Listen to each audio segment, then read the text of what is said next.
Bir talatin boylim sallanıp geçti. Gözümde sataştı halı gürcünün. Hey hey hey hey. Yarın aklıma kırdı desmen önlere dağden. Men oldum bulmak gerguni gürcünün vahey.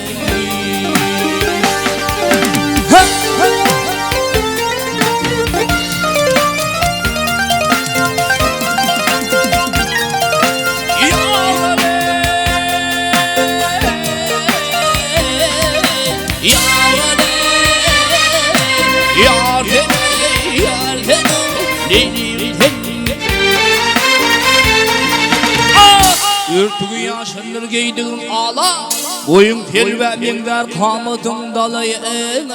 Hey hey hey hey.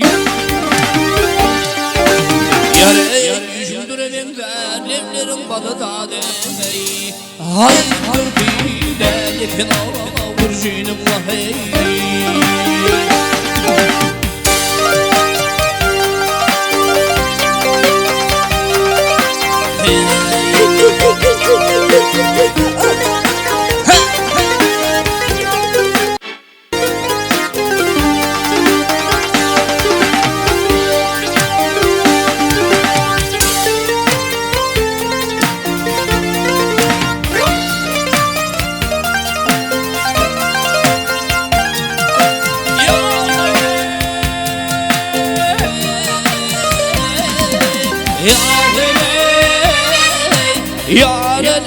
Yarın o leylim.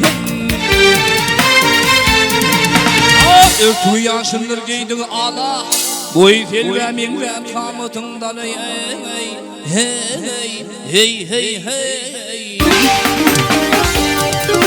Yare düşündüremenler evlerin balı da dey. Men buldum bulmak her kulağım gürcünüm vahey. Ben oldum abimi gülürcünüm arma gürcülerle kentilim vahey.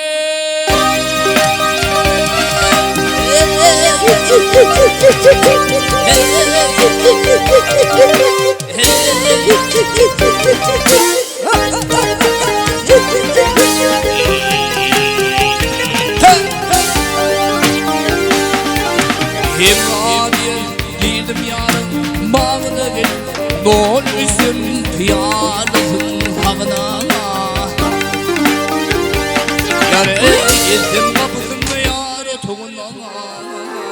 Girdim kapısında yarı toğuna.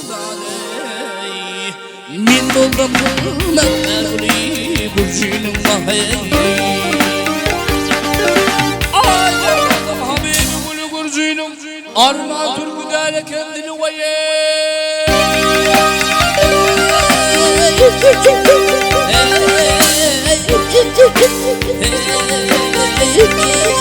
Hey